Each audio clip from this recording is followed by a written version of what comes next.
The wandering star looked like someone had taken a legitimate cargo freighter, put it through a war, forgotten about it for a decade, then tried fixing it using spare parts and prayer. Ryder Kynes stood in the cockpit studying damage reports that made him want to cry. But crying wouldn't pay for repairs, and his dignity was already compromised enough by flying this disaster. The port thruster is held on with what I can only describe as optimistic welding. Myra's voice crackled through the comm. She was in the engine room, probably discovering new creative ways their ship was violating physics. Also, I'm pretty sure the coolant system is just hoping really hard. Can you fix it? Ryder asked. Can I fix catastrophic structural failure with a wrench and spite? Yeah, probably. Should I have to? Absolutely not. Add it to the repair list. The repair list is 12 pages long. We're going to need to rob a bank. Put rob bank on the list. Jax Torres, their pilot, looked up from the navigation console where he'd been plotting their route through contested space.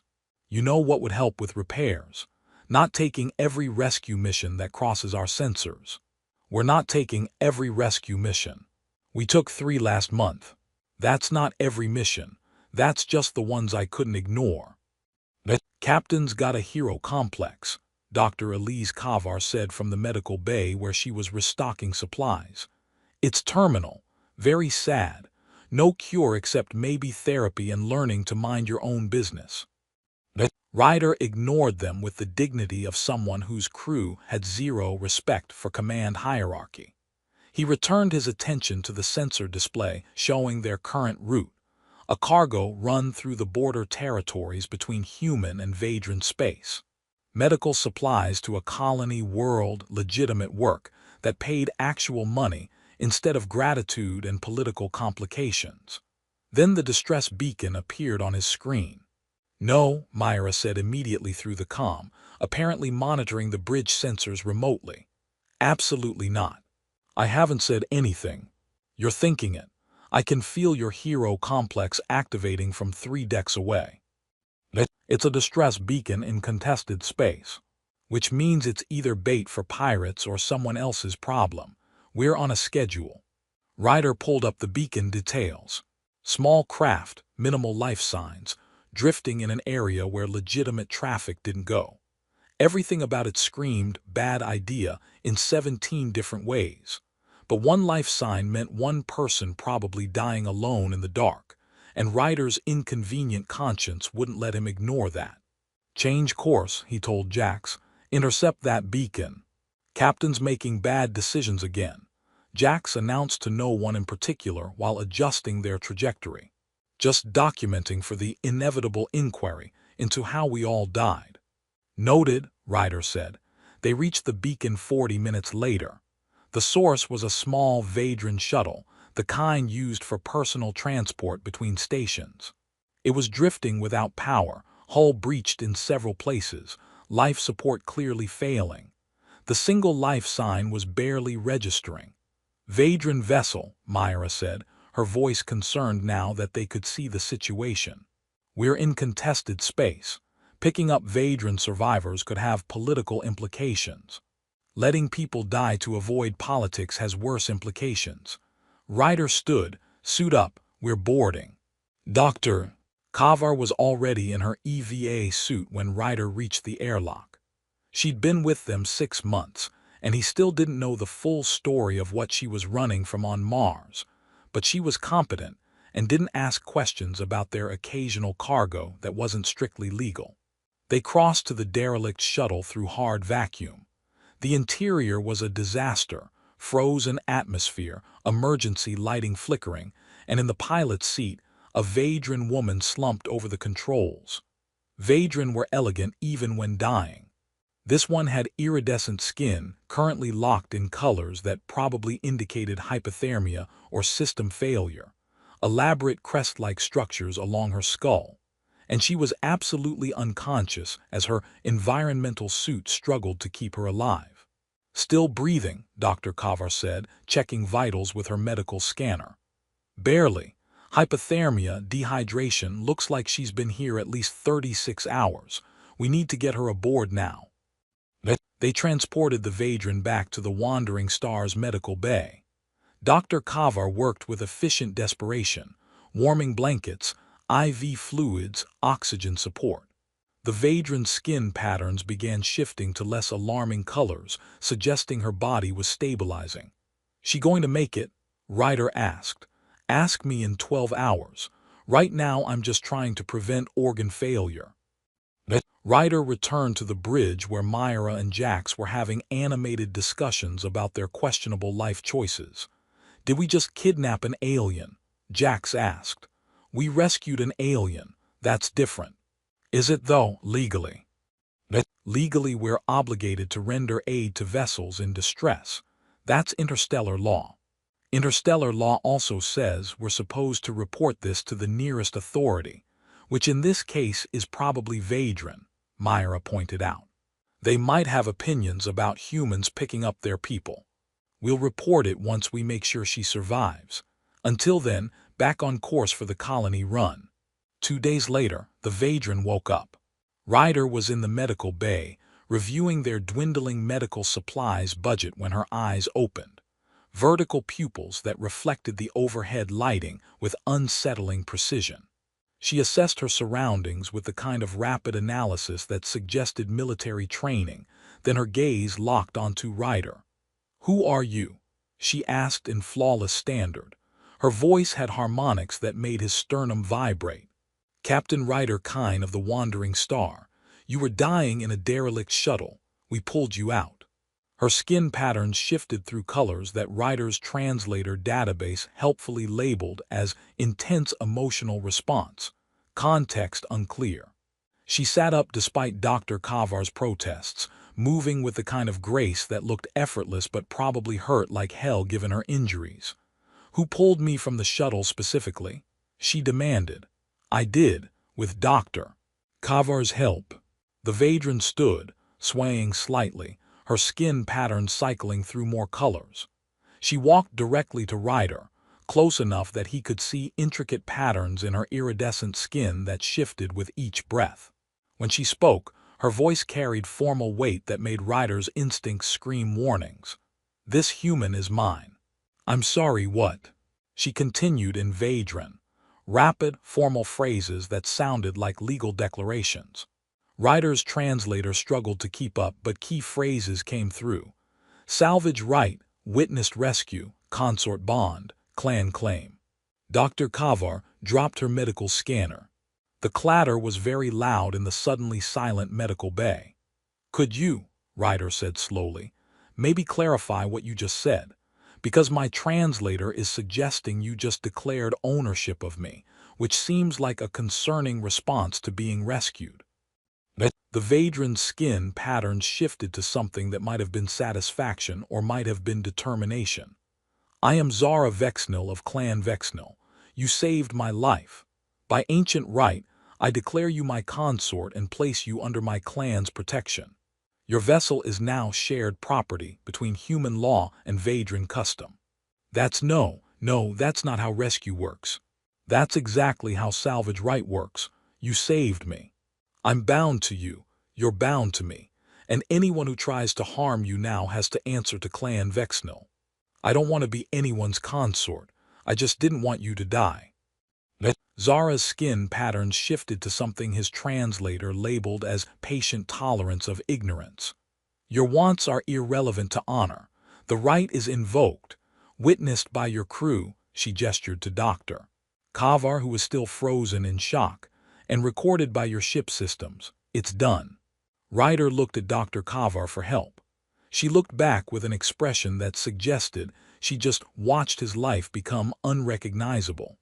"I'm going to need," Ryder said carefully, "a much longer explanation of what's happening, preferably before my crew mutinies and throws both of us into space."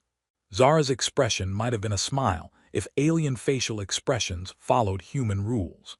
"That's acceptable. We have time while your ship travels. I'll explain everything about salvage right, consort bonds, and why your act of mercy has made you politically significant to factions you didn't know existed."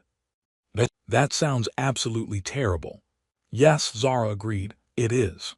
and in the medical bay of a cargo freighter held together by questionable engineering, a human captain realized he just accidentally married an alien through the power of basic decency and terrible luck.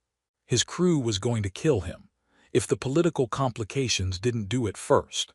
The crew meeting in the Wandering Stars common area achieved levels of chaos that Ryder hadn't thought possible without someone actually dying.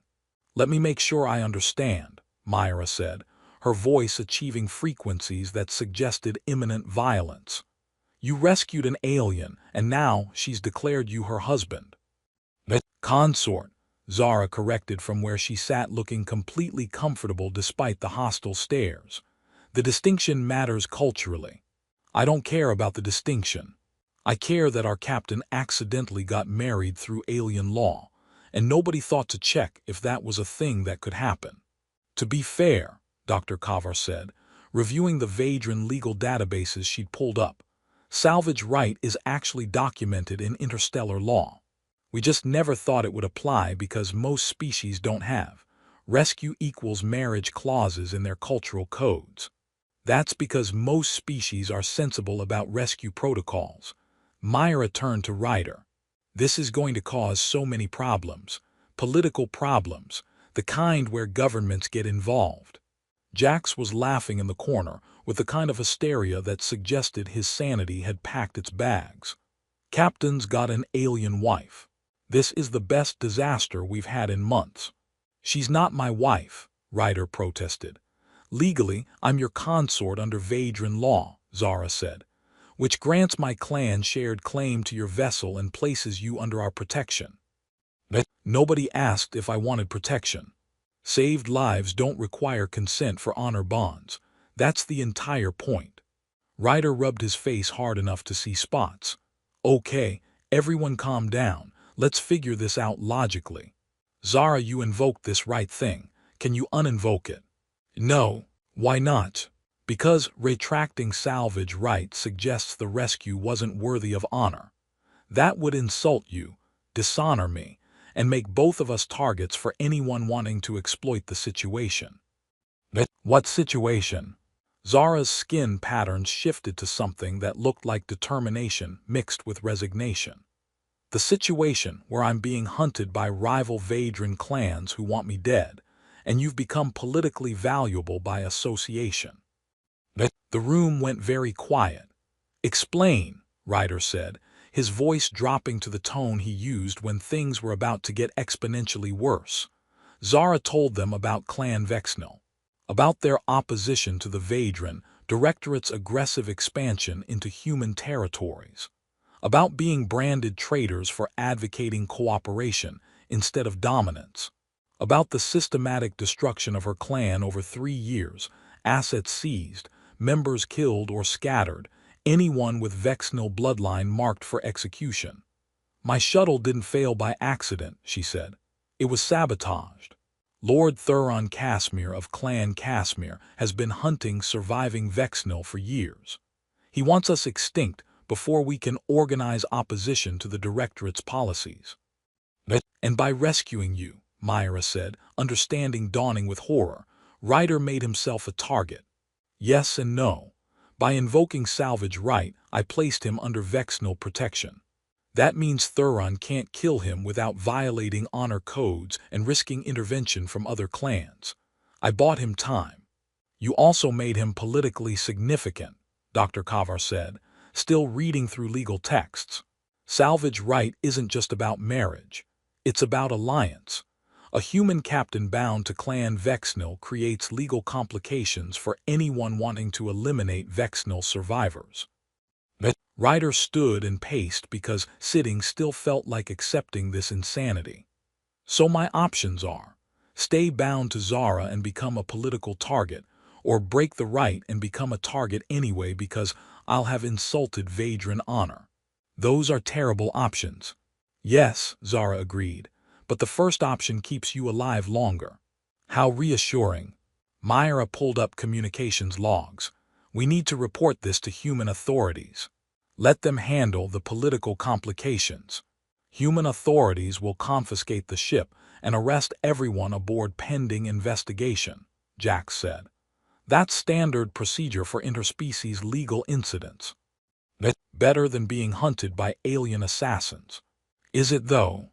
Ryder contacted Commander Hayes at the nearest human station, a man whose main qualification seemed to be looking perpetually disappointed in humanity's life choices. Hayes listened to Ryder's explanation with an expression that suggested he was mentally filing paperwork.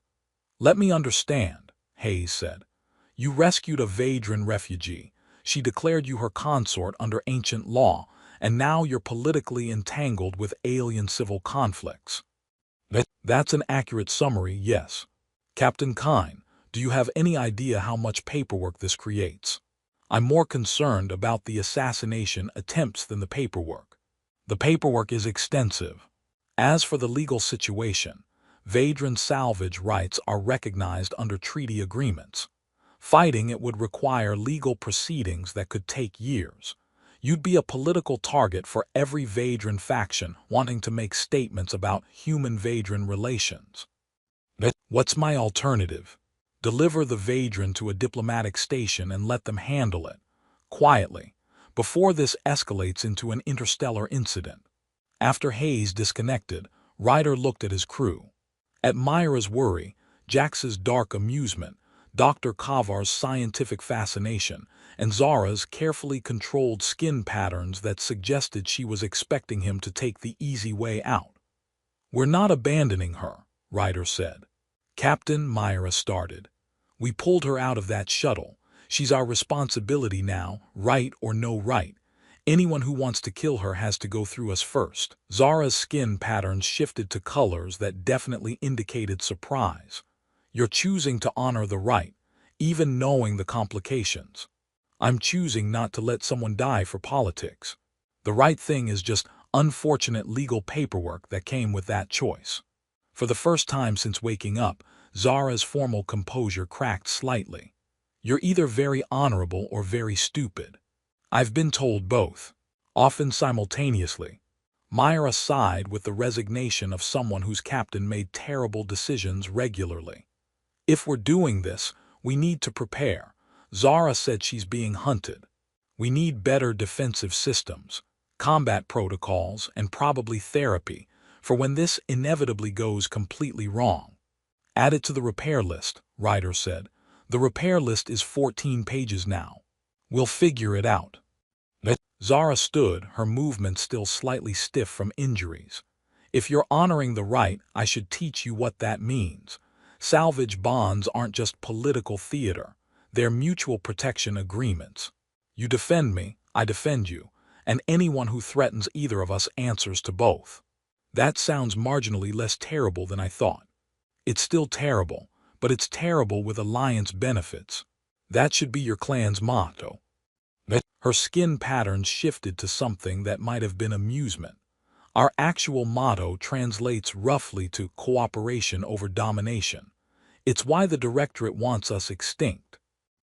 Over the next week, as the Wandering Star continued its cargo run, Zara integrated herself into the crew with the kind of efficiency that suggested military training. She reviewed their defensive systems and found 17 critical vulnerabilities. She taught Jax Vadran combat piloting techniques that made him look like an amateur by comparison. She showed Myra how to optimize their power distribution for combat situations. And she stayed close to Ryder, which he realized was partly protective instinct, and partly because the salvage right apparently meant she took his safety personally now. "You keep saying this human is mine to people," Ryder said one evening while they were reviewing star charts. "Could you maybe phrase that differently? It sounds possessive." "It is possessive, that's the point. By claiming you publicly, I prevent other Vadran from claiming you as a political asset. I don't want to be anyone's asset. Too late, you saved my life in contested space. Every Vadran faction will see that as either opportunity or threat. By declaring you mine immediately, I controlled the narrative. Without asking me. Yes, that was dishonorable, I apologize." Her skin patterns shifted to something that might have been regret. "I was desperate and injured. I made the declaration before thinking through whether you'd accept it. Would you have retracted it if I'd refused? No, because retraction would have left you vulnerable to clans wanting to exploit the situation. But I should have explained first, instead of just invoking ancient law and hoping you'd understand later. They were interrupted by alarms. 3 Vadran warships had dropped out of FTL, surrounding the wandering star with weapons powered and targeting systems locked. Zara's skin patterns went completely still. Solid crimson that Ryder was learning meant absolute rage or absolute terror. Thuron found us, she said quietly, and through the comm channel, a voice that sounded like authority carved from ice. Vexnil survivor, surrender yourself. The human ship will not be harmed if you comply immediately. Zara looked at Ryder. Tell them no. Tell them I invoked salvage right and you honor the bond. That'll make us targets. You're already targets. This just makes it official and legal. Ryder opened the comm channel, aware his crew was watching, that his next words would either save them or get them all killed. Vadran warships. This is Captain Ryder Kine of the Wandering Star. Zara Vexnil is under salvage right protection. She's my consort by witness declaration. Attacking this vessel violates interstellar law and Vadran honor codes. Back off. The response was immediate and threatening. But before the warships could act, Jax was already diving them into a nearby asteroid field. And Ryder realized that sometimes the worst decisions led to the most interesting survival situations. Also that his crew really was going to kill him, if they survived long enough. The Wandering Star shook with impacts that suggested Vadran weapons were very effective, and their hull plating was very inadequate. Alarms screamed through every corridor. Myra was swearing in a continuous stream while rerouting power to shields that were already failing. Jax flew with the kind of reckless precision that either came from insanity or genius. Ryder had stopped trying to figure out which. 3 warships, Jax reported, his voice steady despite the ship bucking like it was trying to throw them into space. 1 heavy cruiser, 2 destroyers. We're outgunned by approximately everything. Options, Ryder asked. Die quickly or die slowly. I'm open to suggestions that involve not dying. Zara moved to the tactical station, her fingers dancing across controls with military efficiency. The asteroid field will degrade their targeting systems.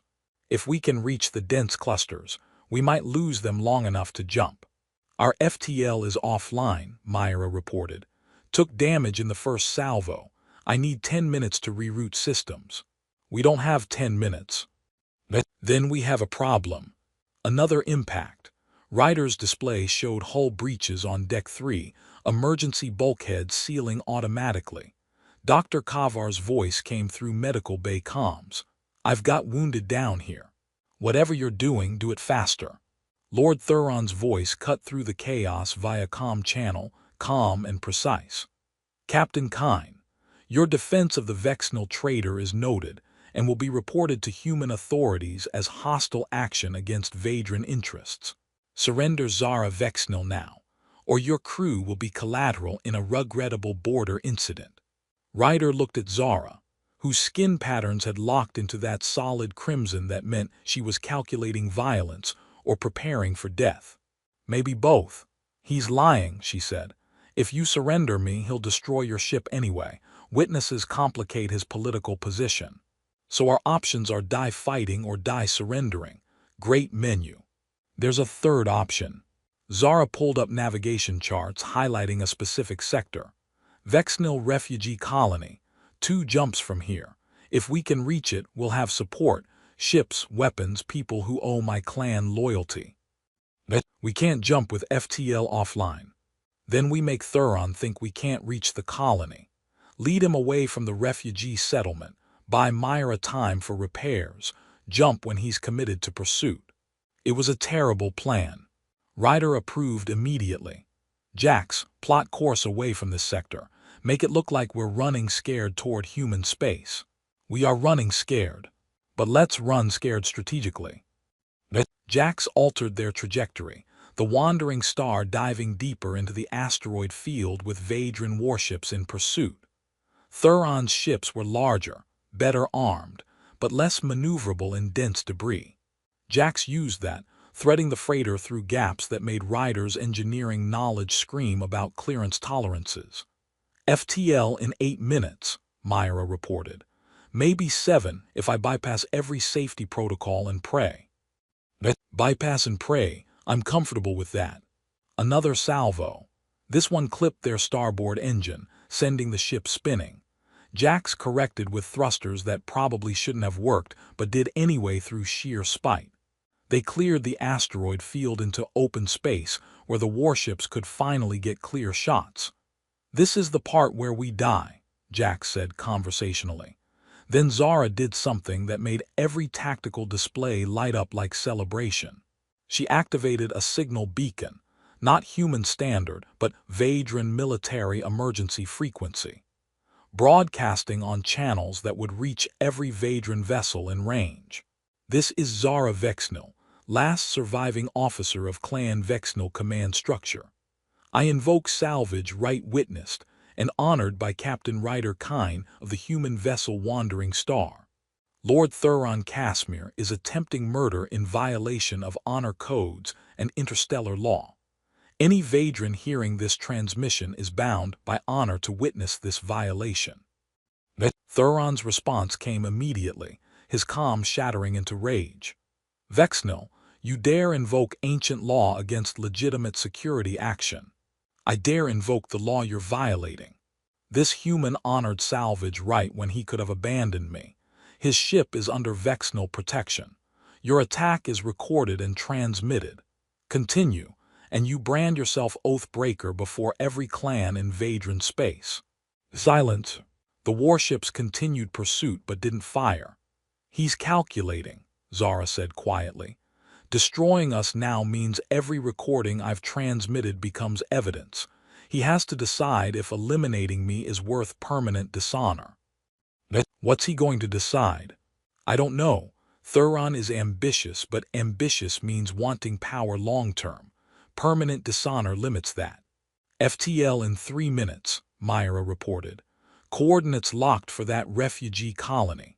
We're jumping the moment I say go, whether the safeties are back online or not." Ryder opened a channel to Thuron's flagship. Time for the biggest bluff of his life.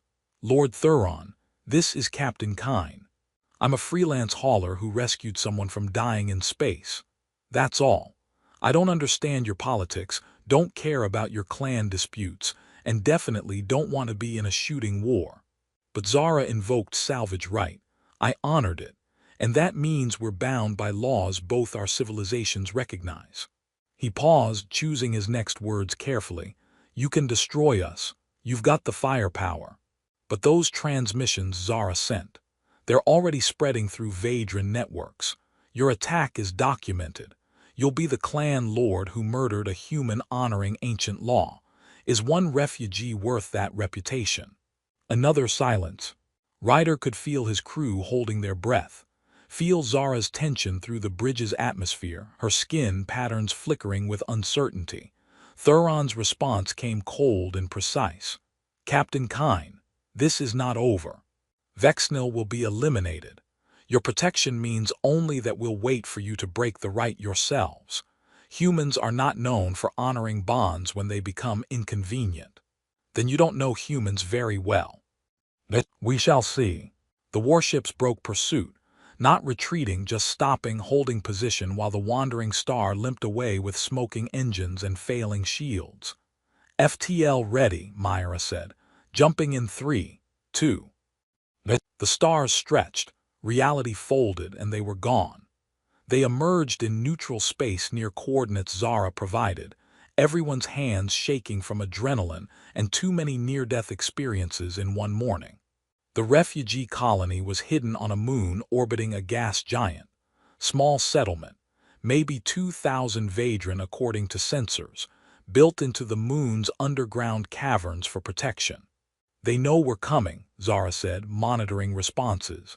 "My emergency transmission reached them. They're sending escort ships." 3 small Vadran fighters appeared, bristling with weapons that looked salvaged from larger vessels. A voice came through comms, older female, speaking Vadran with an accent Ryder's translator struggled with. Zara Vexnel, we received your transmission. Bring the human who honored salvage right. We'll provide protection while you both explain how you managed to survive Thuron and bind yourself to an outsider in the same week. Elder Voraz sounds pleased, Zara said with what might have been sarcasm. Is she actually pleased? No, she's furious. But she's also honorable, which means she'll hear our case before deciding whether to kill us herself. That's very reassuring. The escort led them to a landing platform carved into the moon's surface.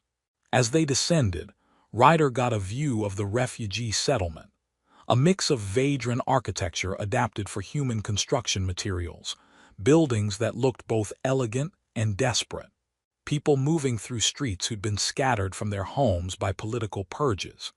Elder Voraz met them at the landing platform. She was older than any Vadran Ryder had seen, her skin patterns more subdued, her movements carrying the weight of someone who'd outlived most of their generation. She studied Ryder with eyes that probably saw through every lie he'd ever told. Human Captain, you invoked salvage right with our youngest command officer. Explain. Ryder explained. The rescue, Zara's declaration, the attack by Thuron's ships, the decision to honor the right despite political complications. He explained it honestly, without embellishment, because something about Voraz suggested lying would be identified and punished immediately. When he finished, Voraz was silent for a long moment. Other refugees had gathered, dozens of Vadran watching the human who'd bound himself to their clan's survivor. Their skin patterns ranged from hopeful to suspicious to outright hostile. You honored ancient law, Voraz said finally. When you could have surrendered Zara to save yourself, when you could have fled to human authorities, you chose honor over safety. I chose not to let someone die for politics. That is what honor means. Voraz looked at Zara. You invoked salvage right without consulting your clan. That was presumptuous. I was dying and desperate. I made the best choice available. And now you've brought a human into Vexnal protection. That creates complications. It also creates opportunities, Zara said. Thuron won't attack openly now. The right is documented, witnessed, transmitted. He has to respect it or brand himself oath-breaker. That gives us time to organize, to reach out to other clans opposing the Directorate. It also makes this human a target for every clan wanting to discredit Vexnal by proving humans don't honor their bonds. Then they'll be disappointed, because I'm honoring this bond. Ryder surprised himself by meaning it. Zara saved my ship from Thuron's attack by invoking honor law he couldn't ignore. I'm not abandoning her now that it's inconvenient. Voraz studied him with those ancient eyes. You understand that accepting salvage right means accepting Vexnal as your clan, that you're bound to our survival, our causes, our enemies. Yeah, I understand. You're either very brave or very foolish. I keep hearing that, still haven't figured out which. Voraz's skin patterns shifted to something that might have been approval. She turned to address the gathered refugees. This human honored salvage right when he could have fled. He defended Zara against Thuron's attack. He stands here accepting all consequences of that choice. By Vexnal law and ancient custom, I recognize his bond. Captain Ryder Kine is clan-bound, and any who threaten him threaten all of us. The crowd's response was mixed, some skin patterns shifting to acceptance, others to continued suspicion. But Voraz's word carried authority, and slowly the hostility eased to cautious tolerance. Ryder's crew was less tolerant. So we're allied with alien refugees now, Myra said when they were back aboard the Wandering Star, reviewing damage that would take weeks to repair. That's our life choice. Freelance haulers turned political revolutionaries. We're not revolutionaries, we're just honoring a rescue. That rescue has made us enemies of a major Vadran clan, allies with scattered refugees, and politically significant to two civilizations. That's the definition of revolutionary, whether you intended it or not. She's right, Dr. Kavar said. She was cataloging their wounded, 3 crew members with injuries from the attack, none fatal but all requiring care. We've crossed a line. Human authorities won't see this as simple rescue. They'll see it as human-Vadran alliance that threatens established political frameworks. What's our alternative? Break the right and let Zara die? No, Myra said quietly. There's no alternative. You made the right choice. I'm just documenting that the right choice is going to make our lives extremely complicated. Commander Hayes contacted them 8 hours later, his expression suggesting he'd moved past disappointment into some form of transcendent frustration. Captain Kine, we've received reports that you engaged Vadran warships in combat, fled to a refugee settlement, and are now claiming clan alliance. Please tell me these reports are exaggerated. They're completely accurate, actually. Do you understand the political implications? I'm learning about them constantly, yes. Human-Vadran relations are delicate. Your actions could be interpreted as humanity taking sides in internal Vadran conflicts. That affects trade negotiations, border agreements, everything we've built over 30 years. Sir, I rescued someone from dying. She invoked ancient law. I honored it, that's all. That's not all. You've made yourself a symbol, human honoring Vadran honor codes, human protecting Vadran refugees. Factions on both sides will use you for their own purposes. What do you suggest I do? Return to human space. Let us handle the political fallout. We'll negotiate with Vadran authorities, find diplomatic solutions that don't involve freelance captains playing at interstellar politics. Ryder looked through the cockpit window at the refugee settlement where Vadran who'd been scattered by purges were trying to build lives. At Zara, whose clan had been destroyed for opposing policies she considered wrong. At his crew who'd followed him into this mess without abandoning him. Respectfully, Commander, I'm staying. Zara's under my protection.